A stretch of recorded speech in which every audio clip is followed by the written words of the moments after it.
संस्कृत व्याकरण का अध्ययन कर रहे हैं। आज की इस वीडियो में हम देखते हैं कि वर्णों के आभ्यंतर और बाह्य प्रयत्न क्या होते हैं।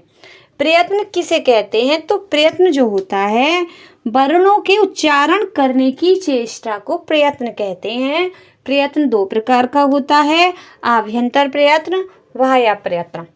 यत्नो द्विधा आभ्यंतरो बाह्यश्च, यत्नो द्विधा आभ्यंतरो बाह्यश्च। आभ्यंतर प्रयत्न, आभ्यंतर प्रयत्न का आभ्यंतर का अर्थ होता है भीतर। आभ्यंतर प्रयत्न से तात्पर्य उस चेष्टा से होता है जो वर्णों के उच्चारण के पूर्व मुख के अंदर होती है। आभ्यंतर प्रयत्न 5 प्रकार का होता है। स्पष्ट, ईषत् स्पष्ट, विव्रत, ईषत् विव्रत और संवृत।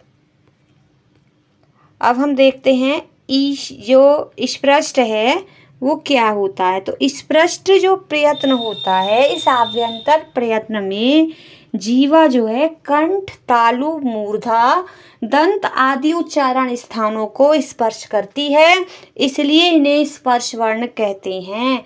इसमें का से माँ तक के 25 वर्ण आते हैं। स्पष्टम प्रयत्नम स्पर्शानाम। अगर हम इस परिभाषा को याद कर लेंगे तो स्पष्ट प्रयत्न क्या होता है हम नहीं भूलेंगे। स्पष्टम प्रयत्नम स्पर्शानाम, यानी स्पष्ट जो प्रयत्न होता है वो स्पर्शानाम स्पर्श वर्णों का होता है। और स्पर्श वर्ण हमने अभी पढ़े, कैसे लेकर मैं तक जो 25 वर्ण होते हैं वो स्पर्श वर्ण होते हैं।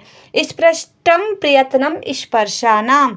अब हम देखते हैं कि ईषत् स्पष्ट क्या होता है। ईषत् का अर्थ होता है थोड़ा, स्पष्ट का अर्थ होता है स्पर्श करा हुआ, छुआ हुआ। तो इस प्रयत्न में जीवा उच्चारण स्थान को थोड़ा स्पर्श करती है। इसमें या वा रा ला यानी यड प्रत्याहार, जिसको हम अंतस्थ वर्ण भी कहते हैं, आते हैं। तो ईषत् स्पष्ट में यड़ प्रत्याहार आता है। यह यूँ कह सकते हैं कि इसमें अंतस्थ वर्ण का प्रयोग होता है। तो इसकी परिभाषा है ईषत् स्पष्टम अंतः स्थानाम। ईषत् स्पष्टम अंतः स्थानाम। अब हम देखते हैं विवृत। विवृत का अर्थ होता है खुला हुआ। इनके उच्चारण में मुख खोलना पड़ता है। यह प्रयत्न स्वरों का है, यानी विवृत के अंतर्गत सभी स्वर आ जाते हैं। तो विव्रतम स्वराणाम, विव्रतम स्वराणाम, जैसे आ ई उ री, लिरी ए ओ आई औ, सभी स्वर विवृत हैं।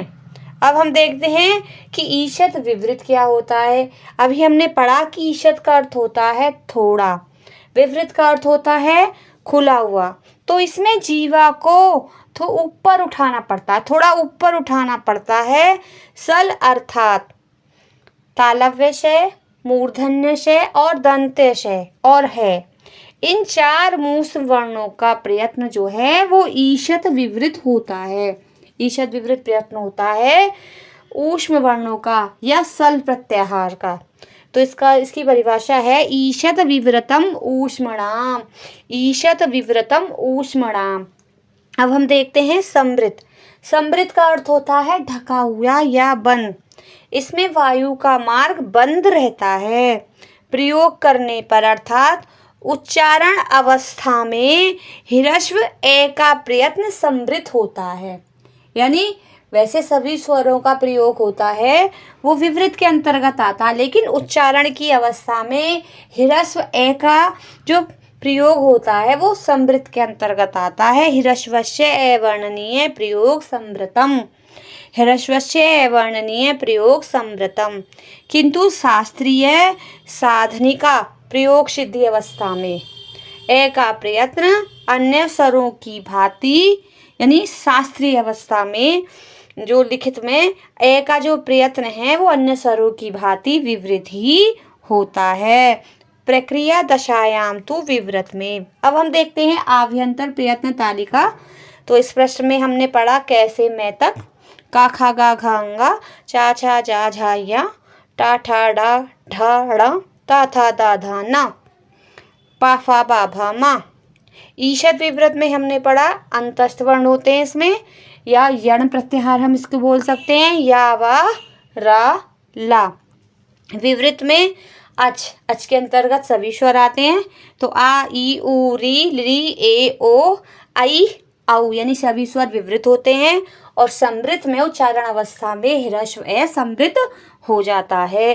धन्यवाद। अगली वीडियो में हम इनके बाह्य प्रयत्न के विषय में समझेंगे।